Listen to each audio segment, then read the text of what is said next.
फाइनाय बसगांनि ADC जंबारी रोखसावै बबहायगे सामुं ख्लायनाय ताम सामुं मा ख्लायनो ते एडिसिओ तामुं अंगितों आबरक तुयै कक्थुमनि बिसिंतै खु खेंगा त्रिपुरा हास्त्री मन्त्रियग्रा प्रोफेसर डॉक्टर मानिक साहा 28 तावै हापंगो फाइनायनि कक्साका मन्त्रियग्रा तै बसाका 2021 बिसिओ एडिसि जंबारीओ काइजिसा आचुक थाइनि बिसिगो काइजुको आचुक थाइ मानजा ताक्लाइबो बाताइलायै 28 आचुक थाइनाय हापांगो फाइनायनि कक साका मन्त्रियग्रा ते एलायन्स बदलनो कक फिरनो थांगै मन्त्रियग्रा साका तरक तिप्रसरकनि पयतो बागै तंगो हापांगो तंगनाय बदलनि साकाबो अ पयतो तैबो बांनाय तरक एडिसि आमसियो हामक्राय ख्लायनायनि शेप वाइसा मानके बबहायके हामक्राय ख्लायजाकनो आबो नुखिसे साइमाननानि गनै साका त्रिपुरा हास्तिनि मन्त्रियग्रा प्रोफेसर डॉक्टर मानिक साहा বিশ্রামগঞ্জে একটা নগর পঞ্চায়েত নিয়ে একটা প্রশাসনিক সংঘাতের বিষয় সামনে আসছে যে এডিসির এলাকা দখল করছে ত্রিপুরা সরকার।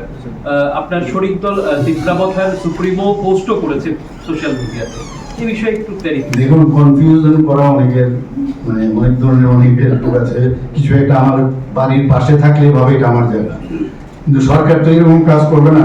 সমস্ত এটা নিয়ে অনেক আলোচনা হয়েছে, তারপর আমরা ডিসিশনে এসেছি। সেখানে জিপি খালি আছে, মানে পঞ্চায়েত থেকে, কিন্তু শুধু পঞ্চায়েত ডিপার্টমেন্ট থেকেই সেটাকে এনওসি দিয়েছে। বিসির কোনো প্রশ্নই আসে না, বিসির কোনো টাচ, মানে কোনো জায়গায় টাচ নেই। কাজেই এটাকে ইচ্ছে করেই এটা করার জন্য, কনফিউজ করার জন্য এটা বলছে, আসলে সেরকম না। ধন্যবাদ। ত্রিপুরা নর্থ ইস্ট কি পেয়েছে, ত্রিপুরা এবং নর্থ ইস্ট এই বাজেটে কি পেয়েছে? বললাম তো একটু আগে, বললাম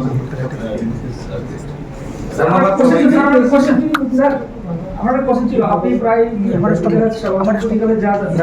জনসভা করছেন, সবখানে বলছেন যে 28 মানে এডিসি দখল করার একটা দাবি করছেন আপনি, সেদিক দিয়ে মথার তরফ থেকে বলছে কিছু কেউ ঘুষ নিয়ে দেয়নি। তো এই ব্যাপারটা আপনার 28 যে দাবি করছে, যা কতটা বাস্তবায়িত হবে বলে মনে হচ্ছে? দেখুন, আমরা যখন পরীক্ষা দিই বা আমাদের ছেলে মেয়েরা যখন পরীক্ষা দেয়, 100 নাম্বার দিয়ে কিন্তু 100% যাওয়ার জন্যই পরীক্ষা দেয়, ঠিক না? তো এখানে কথা হচ্ছে, তো মার্চ তো 28টা সিট, তো 28টা সিটের কোথায় আমরা বলবো, এর জন্য বলছি 28টাতে আমরা জিতবো। এখন আমরা জিতবো, এটা কি জিতবে আমরা বলছি, আমরা জিতবো। এবং গত যে 2021 ইলেকশন এডিসি, দেখুন আমরা মাত্র 11টাতে আমরা প্রতিযোগিতায় অংশগ্রহণ করেছি, সেখানে 11টার মধ্যে আমরা 9টা কিন্তু জিতেছি। ভাবুন আপনারা, এর মধ্যে আরেকজন যিনি আমাদেরই ছিল, সে নির্দল হয়ে দাঁড়িয়েছিল, পরবর্তী সময় আমাদের সাথে 10টা আমরা জিতলাম, আর 2টো ফ্রেন্ডলি। তাহলে আমি যদি তৎকালীন সময়ে আমরা যেভাবে যে কোনো কারণেও আমরা যেভাবে অ্যালায়েন্সটা করাতে, এবং যে অ্যালায়েন্স পার্টনার যাদেরকে আমরা দিলাম 17টা, তারা কিন্তু একটাও জিতে পারে। তো সেই জায়গায় দাঁড়িয়ে সিপিএমও সেখানে 0, কংগ্রেসও 0। তো এটার উপর ভিত্তি করে আমরা বলছি, যদি আমরা 28টাতে আমরা লড়ি, তো নিশ্চিত আমরা 28টাতে জিতব। 21 স্ট্র্যাটেজি তাহলে ভুল ছিল না, আমি সেটা বলবো না। এক সময় স্ট্র্যাটেজি, এটা তো এরকম না, অনেক সময় পলিটিক্সে তো অনেক সময় অনেক জিনিসই হয়, একটা পার্টিকুলার একটার উপর ভিত্তি করে সবসময় আমরা চলি না, এবং তার থেকে আমাদের শিক্ষাও কিন্তু নিতে হয়। তার উপর ভিত্তি করে আজকে আমরা 28-28-এর কথা বলছি। এবং সেখানে যারা আমাদের অ্যালায়েন্স পার্টনার, যারা এখন বেশি করে বলছে বিষয়, এডিসিতে এটা বোঝার বিষয় আছে। এডিসিতে আমরা কিন্তু অপোজিশনে, আমাদের এখানে আছে অ্যালায়েন্স, তো সেটা 28-এ দেখা যাবে, কিন্তু আমরা কিন্তু এখন অপোজিশন যেহেতু আছি, তো এখানে আমরা সেইভাবে আমরা কথাবার্তা বলছি, আমরা চিন্তা ভাবনা করছি। কথা বলে বাবু আপনার পাশে হাসছেন, এডিসিতে ফেস কি হবে? না, আমি তো বললাম তো 28-28ই না, ফেস কি হবে, পার্টির ফেস কি হবে, এটা তো পরে। ফেস কি মথার সঙ্গে কি থাকছে? আমাদের ফেস মেইন হচ্ছে কাজ, পদ্মচিহ্নই হচ্ছে আমাদের মেইন ফেস, আর কাজ, আর মাননীয় প্রধানমন্ত্রী নরেন্দ্র মোদীজি, মাঝখানে কেউ নেই। আমরা তো সব নিয়ে খালি দেখাবো যে আমি কাজের বিনিময়ে আপনাদের কাছে এসেছি। আর কালকেও আমি বলেছি, দেখুন, জনজাতির উন্নয়ন যদি দেখতে হয়, কারণ কমিউনিস্টরা অলরেডি টেস্টেড, আর এর আগে ছোটখাটো যেসব লোকাল পার্টি হয়েছে আগের কথা বলছি, সেখানেও দেয়ার টেস্ট। তো রইল কে? এবার যারা চালাচ্ছেন তারাও টেস্টে। তাহলে টেস্টের জায়গায় এখানে বিজেপি যেহেতু বহু জায়গার মধ্যে, প্রথম তো 3টে মাত্র সিট ছিল, আপনারা সবাই জানেন, এই আমাদের সংসদের দিক দিয়ে যদি বলি আমরা, পার্লামেন্টে, সেই জায়গা থেকে আজকে কোথায় চলে গেছে। তো আস্তে আস্তে করে মানুষের বিশ্বাস বাড়ছে। কিন্তু তো আমাদের উপরে যদি একবার বিশ্বাস দেয়, জনজাতিদের এই যে বিভ্রান্ত করার এতদিন রাজনীতি দেখেছি আমরা, একবার যদি সুযোগ পাই রিয়েল মানে এডিসি এলাকায় কি ডেভেলপমেন্ট হবে সেটা আপনারা সবাই দেখবেন। মতার সঙ্গে কি অ্যালায়েন্সে থাকছে না, সেটা তো এডিসিতে? আমি কি বললাম একটু এডিসিতে তো আচ্ছা স্যার, বুদ্ধ সার্কিটে মানে আমাদের ত্রিপুরার কি সম্ভাবনা রয়েছে? তো আপনারা সবাই জানেন যে সাউথে আমাদের সাউথে আছে, বক্সনগরে আছে। তো এই যে আমাদের সেখানে যারা বুদ্ধা টেম্পল গুলো আছে সেগুলো কিন্তু মানে সেগুলো একসাথে কিন্তু সার্কিট হবে, সেটার উপরই জোর দেওয়া হয়েছে। এবং বহু পিলগ্রিমস আছে যারা এখনো বাংলাদেশে আছে, মানে বুদ্ধিস্ট, তারাও কিন্তু এখানে আছে। এবং সাউথ ইস্ট এশিয়ার বহু জায়গা আছে, আপনারা সবাই জানেন, সেখান থেকেও এই ধর্মাবলম্বীরা যারা আছেন, এছাড়াও সাধারণ অন্যান্য ধর্মের যারা আছেন তারাও কিন্তু আছে। এটা একটা বিরাট আমাদের জন্য একটা ব্যবস্থা হচ্ছে। স্যার আরেকটা জিনিস আপনি আমাদের আগের দূরদর্শিতার কারণে চাকলা রসুনাবাদের যে জমিটা আমরা হারিয়েছি, এটা মানে কাদের দূরদর্শিতা? না, এগুলো ধরুন অনেক তো হিস্ট্রি তো আমরা পড়বো না, হিস্ট্রি দেখে আমরা তো নিশ্চয়ই এগুলো বুঝতে পারছি। পুরো আজকে যদি পুরো ত্রিপুরাটা মানে তার যে বাউন্ডারি ছিল সেটা যদি পুরোটা এখানে চলে আসতো ইন্ডিয়াতে, তাহলে তো আজকে আমরা যেগুলো হারিয়েছি, আজকে চাকলা রসুনবাদই হোক, নোয়াখালী হোক, কুমিল্লাই হোক, বা আমাদের যে এই ওয়েস্ট চিটাগাংয়ের যে পোর্ট, তারপরে এগুলো আমাদের নদী নালা এবং উর্বর জমি, সেগুলো তো আজকে ত্রিপুরাতে থাকতো। পাহাড়টা আর কিছু সমতল জায়গা খালি ত্রিপুরাতে এসছে। তো আমাদের জন্য এটা তো একটা মানে সমস্যা হচ্ছে, যে কারণে ল্যান্ডলক হয়ে গেল না স্টেটটা, মানে চার ভাগের 3 ভাগে আমরা বাংলাদেশ দ্বারা গেল।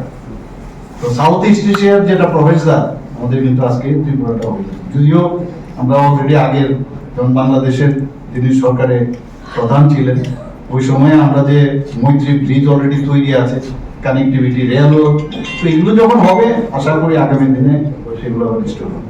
Sir, coming back to the ADC again, sir, you have categorically said it will be on development that the issue will be in this election, but repeatedly the ADC, those who are in the government, they said the fund allocation is less. You say has been more than what they deserve, but there has been no uses those are coming. But the CEO categorically said that they had asked or requested you to be there in meetings, but you did not attend those meetings. How do you counter that? Just tell me, the political situation at present, the scenario, you know. So if you say already in assembly, I already categorically I have mentioned that what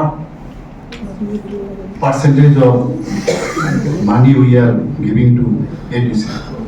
You see, in 2025-26 budget, we have already given about 39.06% to ADC.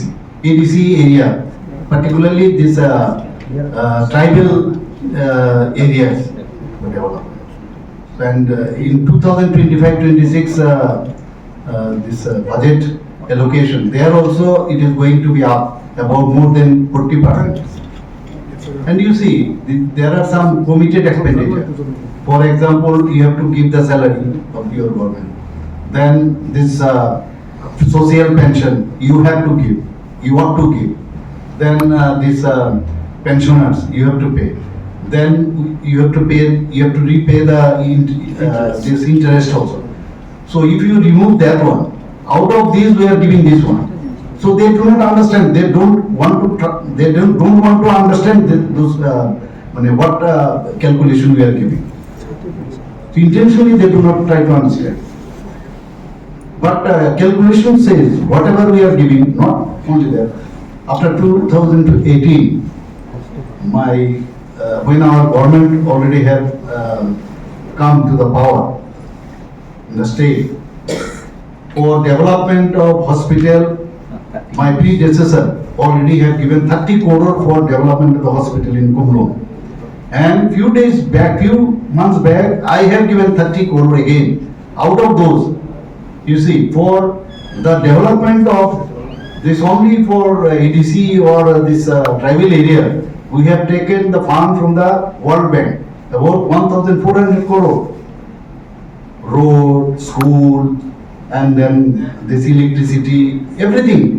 Then for this element project, 1,700 crore we have taken. And that is also for this tribal areas development and all. So what they say, you see they are not giving properly. And everybody knows what is happening there. You see, there are some employees who have already retired. Pension. So they are not giving their pension. This is not our liabilities. You have already engaged them, and without taking the consultation of our finance department. So this is your job. We almost total money, most of the money we are getting from the central. So this is your deficit in your finance management. So this is your problem. So here we are also separately for the salary purpose. Committed.